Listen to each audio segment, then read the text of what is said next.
आज आपण गप्पा मारतो आहोत पाणवनस्पती संवर्धनाविषयी आणि आपल्याशी गप्पा मारत आहेत सुबोध गोरे. नमस्कार सुबोधजी.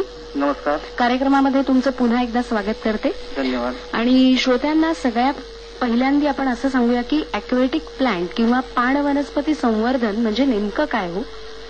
ॲक्वेटिक प्लांट्स म्हणजे असं आहे की आपण नॉर्मली जी झाडं लावतो की शोभेची हौस असते. बरं. आणि त्याच्यासाठी गुलाब लावतो, शेवंती लावतो आणि ही बहुतेकशी झाडं मातीच्या वर वाढतात, हवेतून कार्बन डायऑक्साईड घेत असतात. बरं.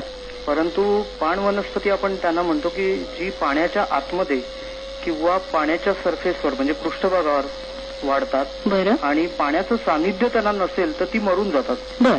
गुलाबाच्या कुंडीमध्ये जर पाणी साचलं तर गुलाब मरून जातो. बरोबर. पण इतर ही जी पाण वनस्पती आहेत तर ह्यांना जर पाणी मिळालं नाही तर ती मरून जातात. त्या पाण वनस्पती ज्या पाण्याच्या आत वाढतात किंवा अगदी सानिध्यात, मग पृष्ठभागावर असेल किंवा थोड्याशा पाण्यात असेल, असं त्यांना पाण वनस्पती म्हणता येईल.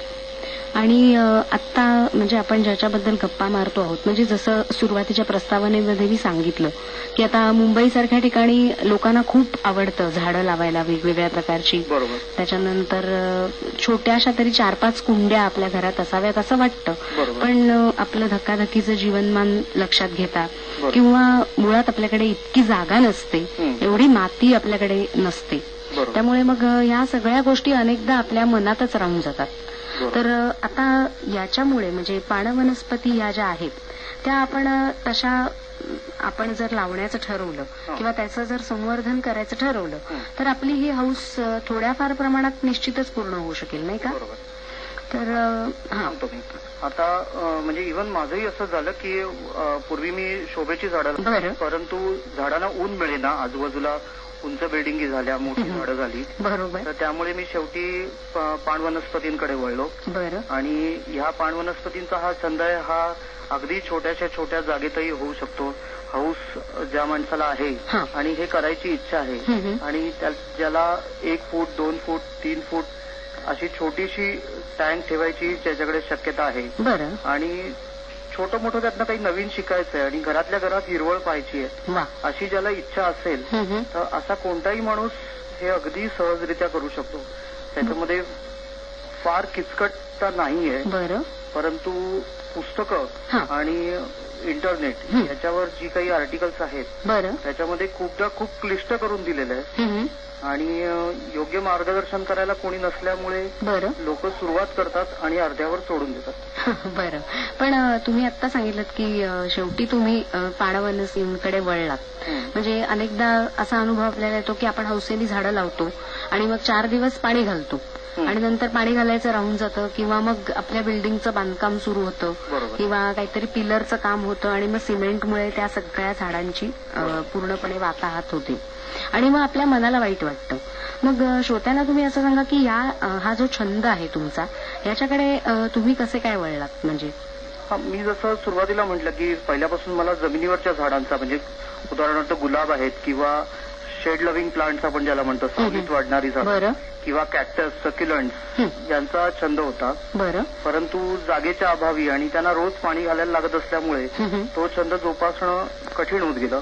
लहानपणापासून माशांचाही छंद होताच, तर मग मासे आणि ॲक्वेटिक प्लांट्स असं ते योग जुळून आला. बरं. म्हणजे हे एकमेकाला पूरक आहेत असं म्हटलं तरी काही म्हणजे वावगं ठरणार नाही ना? बरोबर आहे की जर आपल्याला घरात जणांना हौस असते फिश टँक ठेवायची आणि त्याच्यामध्ये वेगवेगळ्या रंगाचे वेगवेगळ्या आकाराचे मासे असावेत असंही लोकांना वाटतं, तर मग हे दोन्हीही आपण अगदी छोट्या आणि कमीत कमी जागेमध्ये करू शकतो. दोन्ही नाही तर तीन गोष्टी आणखीन सुद्धा त्याच्यामध्ये. छोट्या रंगीत कोळंब्या म्हणजे श्रिम्प्स आपण ज्याला म्हणतो, तर मासे, श्रिम्प्स, झाडं असा हा सगळा म्हणजे योग जुळून येतो आणि अतिशय सुंदर नयनरम्य अशी दृश्य आपण करू शकतो. त्याच्यातून पुढे मुलांना शिकता येण्यासारख्या अनेक गोष्टी आहेत ज्या आपण पुढे बोलणारच आहोत. हो. आणि आता तुम्ही इतकं छान सांगितलं की त्यामुळे आता हा कार्यक्रम ऐकणाऱ्या अनेक जणांना खूप आनंद झाला असेल आणि त्यांना एक प्रकारचा दिलासाही मिळाला असेल की अगदीच काही नाही तर आपल्या घरामध्ये ह्या पाणवनस्पती तरी आपण लावू शकू, त्याच्यानंतर एखादी छोटीशी फिश टँक ठेवू शकू आणि जसं तुम्ही तिसरं कोळंबीचं सांगितलं त्याबद्दलही ते काहीतरी विचार नक्की करू शकतील. आणि त्यांचे विचार असेच चालू राहू देत. आपला एक महत्वाचा मुद्दा सांगू का? जरूर सांगा. की इतर झाडांना आपण 2-3 दिवस बाहेर गेलो तर खूप प्रश्न येतो सांभाळण्याचा. यांना टायमर लावला यांच्या दिव्याला की आपल्याला काही बघायला लागत नाही. अरे वा, हे तर खूपच छान आहे. आपण या सगळ्याची सविस्तर माहिती श्रोते हो पुढे घेणारच आहोत, पण तत्पूर्वी आपण एक छानसं गाणं ऐकूया.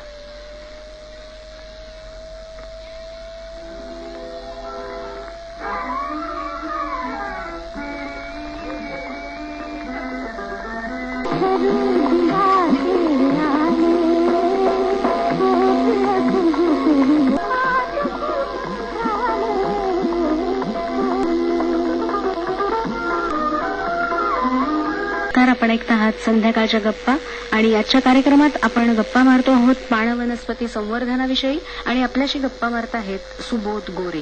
नमस्कार सुबोधजी.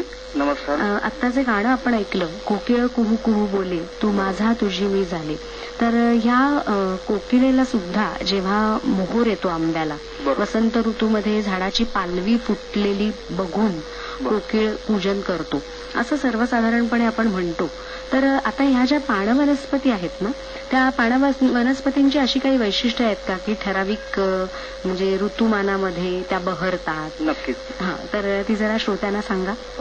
या पाण वनस्पतींच्या बाबतीत असं येतं की आपण जरी ठरवलं की त्यांना विशिष्ट वेळ, विशिष्ट प्रखरतेने प्रकाश द्यायचा आणि टँक चालू ठेवायचा, तरी सुद्धा यातल्या काही जसं की रेड वालीची हे जे झाड आहे ते विशिष्ट वेळ झाली, सूर्यास्त झाला की ते स्वतःहून मिटतं. तुमच्या टँक मधला दिवा जरी चालू असला तरी वालीची त्या पानांवरनं कळतं की किती वाजलेत म्हणून. बरं. अशा काही प्रत्येक झाडाच्या काही ना काही वैशिष्ट्य आहेत. आणि त्या झाडांच्या अनुषंगाने येणारे जसे निऑन टेट्रा आहेत, हे छोटे मासे, की जरा थंडी पडली की हे निऑन टेट्रा लगेच अंडी घालायला लागतात. म्हणजे तुम्ही कितीही कंडिशन्स दिल्या, आजूबाजूचं तुम्ही पोषक वातावरण दिलं तरी सुद्धा ह्या गोष्टी होत नाहीत. परंतु निसर्गात जे बदल होतात ते प्रत्येक माणसावर, प्रत्येक प्राण्यावर, प्रत्येक वनस्पतीवर त्याचा परिणाम होतच असतो. आपण म्हणतो काय होतं, रात्री किती वेळ जागत बसलं काय होतं, आहेत दिवे लावा, दिवे आणि जागा. परंतु तसं नसतं. असे वनस्पतींवर पण त्याचे परिणाम होत असतात की लाईट किती मिळतोय त्याच्यावर झाडांचा रंग, त्या झाडाचं एज, हे सगळं त्याच्यावर अवलंबून. म्हणजे त्याचं थोडक्यात त्याचं आयुष्य, की ते किती त्याला ज्या बाकीच्या या गोष्टींची उपलब्धता ज्याप्रमाणे असेल त्यानुसारच अर्थात ती झाडं बहरणार. बरोबर. आणि त्याची जर आपण योग्य प्रकारे काळजी घेतली तरच ती जास्त फुलतात. असं म्हटलं तरी आपल्याला त्याच्यात काही वावगं ठरणार नाही. त्याच्यानंतर आणखी मला असं विचारायचं की ज्यांच्याकडे आता अगदी छोटी जागा आहे, म्हणजे आता आपल्या मुंबईमध्येच की मुळात आपण बघतो की अगदी 10 बाय 10च्या खोलीमध्ये सुद्धा लोक राहतात. तर अशी छोटी ज्यांच्याकडे जागा आहे, माती नाही, तर अशा छोट्या जागेमध्ये पाण वनस्पती आपण लावू शकतो का? हो, अगदी सहज तुम्ही लावू शकता. जो आपण म्हणतो की स्टँडर्ड टँक, 1 फुटी टँक, की ज्याची 1 फूट लांबी असते, उंची असते 9 इंच, आणि गॅलरी म्हणजे त्याची रुंदी ती असते 7 इंच. अशा इतक्या छोट्या टँकमध्ये सुद्धा तुम्ही जवळजवळ 8 ते 10 प्रकारची झाडं लावू शकता आणि निसर्गदृश्याचा आनंद घेऊ शकता. त्या झाडांनी सोडलेले जे बुडबुडे बघू शकता, श्रिम्प्स ठेवू शकता, शिवाय त्याच्यात मासेही असू शकतात. आणि एवढं असूनही तुम्हाला 2-3 दिवस बाहेर जायला काहीही त्रास होत नाही. कारण हा सर्वाधिक म्हणजे ज्यांच्या घरामध्ये खूप झाडं असतात त्यांच्या दृष्टीने हा मोठा यक्ष प्रश्न असतो की गावाला गेल्यानंतर आपल्या झाडांना कोण पाणी घालणार. त्यामुळे अनेकदा एक तर ते बाहेर जाण्याचं टाळतात, किंवा गेले तर मग कोणावर तरी ती जबाबदारी, जसं आपण लहान मुलांची जबाबदारी सोपवून आपल्याला जावं लागतं. आपण जेव्हा काही तासांसाठी बाहेर जातो तसंच या आपल्या झाडांची जबाबदारी त्यांना कोणावर तरी सोपवावी लागते. आणि मग आपण असं बघतो की इतरही लोक मोठ्या कष्टाने ती उचलतात की अरे बापरे, आता यांच्या झाडांना ठराविक वेळेला अमुक वाजता एकदा पाणी घालून टाकूया म्हणजे मग आपण मोकळे. तर हेही आपल्याला या वनस्पतींच्या बाबतीत करावं लागत नाही आणि त्रास होत नाही. म्हणजे बरोबर. आणि छोट्या टँकमध्ये जसं तुम्ही म्हणालात ना, तसं ही जेव्हा झाडं लावतो आपण त्यावेळेला म्हणजे ती लावण्याची काय पद्धत आहे? साधारणतः एक गोष्ट येते ती म्हणजे की तुमचा टँक जो असेल तो एखाद्या न हलणाऱ्या कपाटावर किंवा फळीवर थर्माकोलच्या शीटवर ठेवायचा. टँकच्या खाली नेहमी थर्माकोलची छोटी शीट ठेवायची. बरं, का ती कशासाठी? की फळी जर थोडी तिरकी वगैरे असेल किंवा काही असेल तरी पाण्याच्या दाबाने टँक फुटत नाही. बरोबर. पाणी नेहमी समपातळीत राहत असतं. बरोबर. तर पाण्याच्या दाबाने टँक फुटू शकतो. तर त्यामुळे थर्माकोल असला की ते शॉक ऍब्झॉर्बर सारखं होतं आणि थर्माकोल तिथे दबला जातो आणि टँकला योग्य सपोर्ट मिळतो. तर थर्माकोलवर टँक ठेवायचा. त्याच्यावर साधारण 1.5 ते 2 इंच नदीतली रेती, म्हणजे आपल्या इथे म्हणजे महाडच्या आजूबाजूच्या ज्या नद्या आहेत बरोबर किंवा कोकणातल्या जांभ्या दगडाच्या म्हणजे लाल कातळ ज्याला आपण म्हणतो, नाही याच्या चिऱ्याच्या जे वहाळ किंवा परे आहेत तर त्यातली रेव म्हणजे साधारण 1 ते 2 मिलीमीटर रेतीचे तुकडे असे चाळून घेतले आणि त्याचा 1.5 ते 2 इंच थर घातला तर तुम्हाला परदेशी लोक जी माती विकतात की 150 रुपये किलो वगैरे वगैरे ती न घेताही तुमचं काम होऊ शकतं. अच्छा, म्हणजे नदीतली ज्याला आपण अशी वाळू म्हणतो किंवा रेती ती आणून त्याचा आधी थर ती व्यवस्थित धुवून ती साधारण त्याचा 1 इंच थर द्यायचा. त्याच्यावर थोडा गांडूळ खताचा थर द्यायचा. बरं. त्याच्यावर परत एखाद 1.5 इंचाचा थर द्यायचा. बरं, हे गांडूळ खत कुठे मिळतं? हे साधारणतः सगळ्या नर्सरीची जी दुकान अच्छा तिथे मिळतं का? बरोबर, ह्याच्यात मिळून जातं. हो, हे आपण कारण इतकं सविस्तर का सांगतोय श्रोत्यांना की जे आपले श्रोते ऐकून हे करण्यासाठी इच्छुक आहेत त्यांना याचा नक्की फायदा होईल आणि त्यांना ते करून बघता येईल ना, म्हणून तुम्हाला मी मुद्दाम विचारलं की हे कुठे मिळतं. त्याच्यानंतर साधारण 3 ते 4 इंच पाणी भरायचं टँकमध्ये. बरं. रेतीत असेल तर विशेष पाणी गढूळ होणार नाही. आणि पाणी भरताना सुद्धा रेतीवर न्यूजपेपरचा तुकडा ठेवायचा. बरं. म्हणजे मग पाणी गढूळ होत नाही. त्याच्यानंतर 2 ते 3 प्रकारच्या झाडांनी सुरुवात करावी. जसं की हायग्रोफिलिया आहे. बरं. किंवा छोटी अमेझॉन्स येतात, मिनिएचर अमेझॉन. बरं. किंवा सॅगेटेरिया येतं. नंतर टेप ग्रास येतं. अशा जी सुरुवातीच्या लोकांनी लावावीत म्हणजे ज्यांनी केली आहे अशी इझी झाडं जी आहेत त्यातल्या 1-3-4 व्हरायटीनी सुरुवात करावी. म्हणजे जसं आपल्या म्हणजे नवीन पाककृती शिकणाऱ्या ज्या मुली असतात त्या आधी छोटे छोटे सोपे सोपे पदार्थ करून बघतात आणि मग पुरणपोळीकडे वगैरे जातात. असं त्याप्रमाणे आपणही फार मोठा घाट न घालता आत्ता तुम्ही जी नावं सांगितलीत त्या पाणवनस्पतींनी आपण सुरुवात करू शकतो. आणि मग ती एका वेळेला 3ही आपण लावू शकतो. 3 ते 4 झाडं लावावीतच. झाडं व्यवस्थित गर्दीने लावलेली असली की टँकमध्ये शेवाळ येत नाही. झाडं जर कमी असतील तर शेवाळ येतं. आणि सांगता सांगता मी आता 3 ते 4 इंच पाणी भरावं सांगितलं होतं. बरोबर. ती झाडं लावून झाली की त्याच्यानंतर परत वरचं पाणी वरतून साधारण 1 इंच कमी असेल एवढं पाणी भरून झालं की आपला मूळ तयारी झाली. त्याच्यानंतर स्पंज फिल्टर म्हणून एक येतो, तो सर्व माशांच्या दुकानात मिळतो. तो साधारण आपल्या छोट्या याच्यावर म्हणजे मुठ्ठीपेक्षा सुद्धा थोडा छोटाच एक स्पंजचा तुकडा असतो.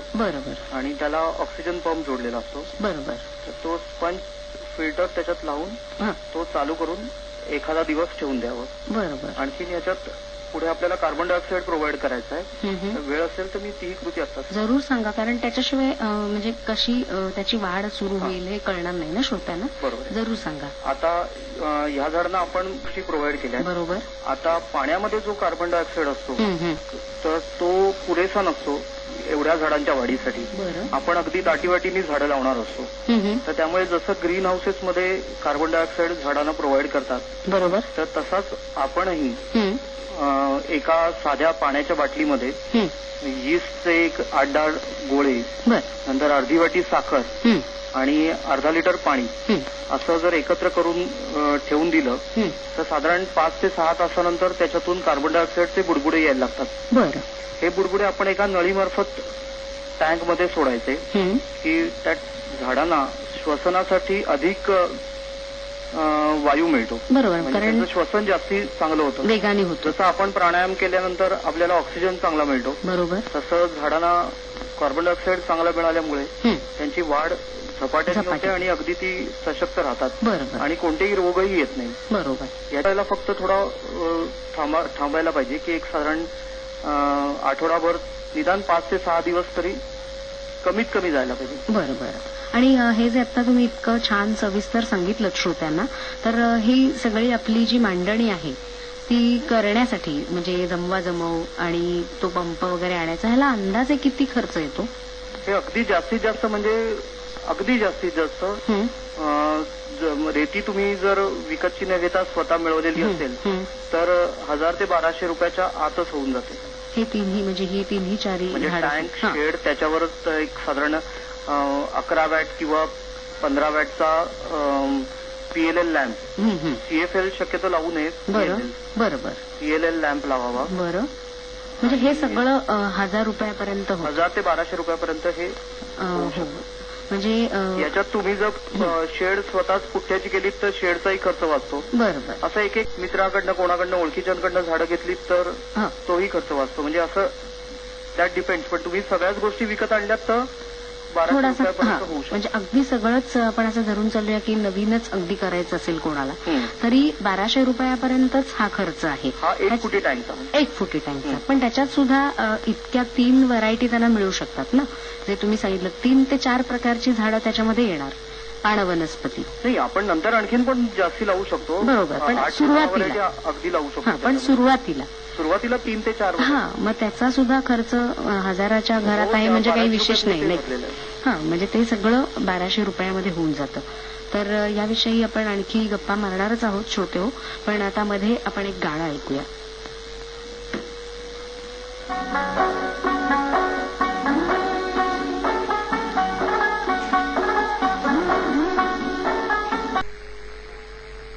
श्रोतेहो नमस्कार. आपण ऐकत आहात कार्यक्रम संध्याकाळच्या गप्पा. आज आपण गप्पा मारतो आहोत पाणवनस्पती संवर्धनाविषयी आणि आपल्याशी गप्पा मारत आहेत सुबोध गोरे. नमस्कार सुबोधजी. नमस्कार. सुबोधजी, पुढचा प्रश्न मी तुम्हाला विचारणारच आहे आपल्या कार्यक्रमातला पाणवनस्पतींच्या संदर्भातला. पण त्याच्या आधी थोडंसं तुम्हाला एक विचारायचंय मला की तुम्ही व्यवसायाने LIC एजंट आहात, तर म्हणजे हे LIC एजंट आणि पाणवनस्पती संवर्धन काही एकमेकांचा धागा काही जुळतोय का हो? बरेच जणांना हा प्रश्न पडतो. पण LICचं जे ब्रीदवाक्य आहे योगक्षेमम वहाम्यम, बरं, याचा अर्थ आहे की सगळ्यांचंच योगक्षेम याच्यात चिंतलेलं आहे. बरं. तर नुसतं पॉलिसीज काढणं हेच फक्त एजंटचं कर्तव्य नाहीये. अरे वा. तर सगळ्यांचं सगळं नीट होईल. वा. सर्वांचं भलं हे सुद्धा एजंटचं म्हणजे कर्तव्यच आहे. अगदी बरोबर आहे. त्यामुळे काही फार अंतर नाहीये. अरे वा, फारच छान. आणि आता आपल्या पुढच्या प्रश्नाकडे जाऊया. पुढचा प्रश्न असा विचारायचा आहे तुम्हाला की हा जो आपला प्रकल्प आहे म्हणजे हा शालेय स्तरावरती शालेय विद्यार्थ्यांसाठी कसा आणि कितपत उपयोगी आहे? शालेय विद्यार्थ्यांसाठी तर हा फारच उपयोगी आहे. कारण एकतर ह्याच्यात जागेची सगळ्यात मोठी अडचण जी असते तर तिचा काही फार प्रश्न येत नाही. तर दुसरं त्याच्यामध्ये हे सगळं करताना मुलांना आपसुकच रसायनशास्त्र, बायोलॉजी, बरोबर, मायक्रोबायोलॉजी, नंतर प्राण्यांचे आपापसातले संबंध, नंतर सेक्स एज्युकेशन, याच्याबद्दल मुलांना आपसुकच माहिती मिळत राहते. तुम्हाला वेगळं कृत्रिम तऱ्हेने काही शिकवावं लागत नाही. त्यांना असं काही सांगायला लागत नाही हे असं आहे असं बघा, ते समोर त्यांच्या नजरेसमोर होतच असतं. तसंच पर्यावरणातला एखादा जरी आपण ज्याला घटक म्हणतो फॅक्टर, चेंजेस होतात. उदाहरणार्थ ज्या टँकमध्ये कार्बन डायऑक्साईड नाही लावलाय आणि ज्या टँकमध्ये कार्बन डायऑक्साईड दिलेला आहे भरपूर अशा 2 टँकमध्ये काय फरक दिसतो? बरं. किंवा कार्बन डायऑक्साईड जास्ती झाला तर माशांवर काय परिणाम होतो? असे अनेक त्याचे पैलू आहेत. बरोबर. की जे शिक्षकांना मुलांना अगदी सुलभतेने दाखवता येतील आणि त्याच्यासाठी वेगळ्या शास्त्रीय प्रयोगांची गरज राहणार नाही. बरं, जिवंत मासे आणि झाडं बघायला मिळत असल्यामुळे मुलंही अत्यंत आनंदाने ते बघतील. कारण त्याच्यामध्ये एक प्रकारचा जिवंतपणाच असेल ना की प्रत्यक्ष त्यांच्या डोळ्यासमोर घडेल. म्हणजे जे आपल्या जीवशास्त्राच्या पुस्तकामध्ये विद्यार्थ्यांना घोकून पाठ करावं लागतं. बरोबर. की ऑक्सिजन कसा हवेमध्ये झाडं सोडतात, कार्बन डायऑक्साईड घेतात आणि ऑक्सिजन उत्सर्जित करतात. बरोबर. तर याच्यामध्ये कार्बन डायऑक्साईड ज्या टँकमध्ये दिलेला आहे तर त्या टँकमध्ये आनंदाचा भाग असतो आणि तो बघायलाही फार सुंदर वाटतं. बर. आणि ऑक्सिजनचे बुडबुडे म्हणजे त्याच्यात त्यांना हल्ली असं असतं ना की प्रत्येक गोष्ट आताचे विद्यार्थी इतके हुशार आहेत की त्यांना प्रत्येक गोष्टीचा पुरावा हवा असतो की म्हणजे झाडांनी आता ऑक्सिजनचं उत्सर्जन केलं असं तुम्ही पुस्तकात दिलंय पण त्याचं प्रूफ काय. तर त्यांच्या दृष्टीने मला वाटतं हा प्रकल्प फारच आनंददायी ठरेल कारण त्यांना समोर बुडबुडे दिसतील ना म्हणजे बुडबुड्यांच्या रूपाने असलेलं ऑक्सिजनचं अस्तित्व त्यांना प्रत्यक्ष अनुभवता येईल. बरोबर. आणि शिवाय लाईट म्हणजे प्रकाश आपण म्हणतो प्रकाशावर आपलं सगळं जग अवलंबून आहे. अगदी सूर्य उगवलाच नाही तर तसं टँकमध्ये एक आठवडा लाईटच लावला नाही तर हे आपण मुलांना दाखवू शकतो. प्रकाशाचा आणि शेवाळ्याचा काय संबंध आहे, प्रकाशाचा आणि झाडांच्या वाढीचा काय संबंध आहे, प्रकाशाचा आणि माशांचा काय संबंध आहे, हे सगळं त्याच्यातून आपसुकच त्यांना सायन्स एज्युकेशन बरोबर. म्हणजे जी संपूर्ण साखळी जीवशास्त्राच्या पुस्तकामध्ये दिली हे सगळं त्याच्यातून आपसुकच त्यांना सायन्स एज्युकेशन बरोबर. म्हणजे जी संपूर्ण साखळी जीवशास्त्राच्या पुस्तकामध्ये दिलेली असते की हरितद्रव्याचे घटक कुठले, मग सूर्यप्रकाश, मग छोटे मोठे प्राणी कसे पर्यायाने एकमेकांवर अवलंबून असतात आणि पूर्ण त्यांचं जे चक्र असतं ते निसर्ग चक्र त्यांचं जीवनचक्र कशा प्रकारे चालतं तर हे त्यांना वेगळं पाठांतराची मला वाटतं गरज उरणारच नाही कारण समोरच त्यांना ते दिसेल. आणि सायन्सच्या पुस्तकामध्ये हे सूत्र दिसू शकतं की 6 carbon dioxide 6 CO2 plus H2O in the presence of light and chlorophyll बरोबर that becomes 6 glucose and 6 parts of H2O म्हणजे पाणी. बरोबर. तर हे सूत्र दिसू शकतं पण हे प्रत्यक्षात तुम्हाला अनुभवता येईल. बरोबर. आणि त्याचा म्हणजे आपण म्हणतो ना की त्यांना एक प्रकारचा नवनिर्मितीचा आनंद सुद्धा याच्यातून मिळेल. पण एवढी छान छान झाडं लावली आणि ती समोर त्यांना ते दृश्यही दिसेल आणि त्यातनं त्यांचं शिक्षण सुद्धा होईल. तर शालेय विद्यार्थ्यांसाठी हा खरोखरच अतिशय चांगला प्रकल्प आहेच. आणि आणखीन मला असं विचारायचं जाता जाता तुम्हाला आता समोरचं घड्याळ मला खुणावायला लागले जाता जाता एकच सांगा की आजचा जो आपला विषय आहे पाणवनस्पती संवर्धनाचा तर मुळात पाणवनस्पती संवर्धन हे याला मुळातच इथे भारतामध्ये किती वाव आहे. भारतामध्ये ह्याला पुष्कळच वाव आहेत. कारण सिंगापूर सारखा देश की तिथे एकेका कंपनीची जी नर्सरी आहे पाणवनस्पतींची ती 100 एकराच्या त्यांच्या नर्सरीज आहेत आणि त्यांच्याकडे जागा नाही म्हणून ते मलेशियातली जागा वापरतात आणि त्यातून ते पुष्कळ म्हणजे फॉरेन एक्सचेंज म्हणा व्यापार त्याच्यातून मिळवत असतात.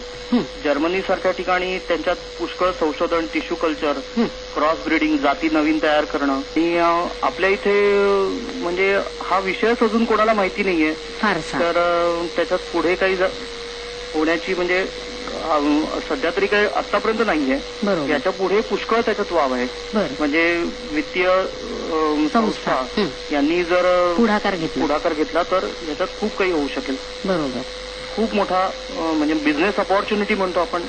कारण आता आपण आजकाल बघतो की आत्ताचं जे आपलं शिक्षण आहे तर दिवसेंदिवस नोकऱ्या कमी होत जाणार आहेत आणि आपले जे नवीन विद्यार्थी आता तयार होतील त्यांना नोकरीच्या संधी उपलब्ध होण्याच्या दृष्टीने साधा ऑक्सिजन पंप जो मिळतो तर तो सुद्धा आपल्या देशात चांगल्यातला बनत नाहीये.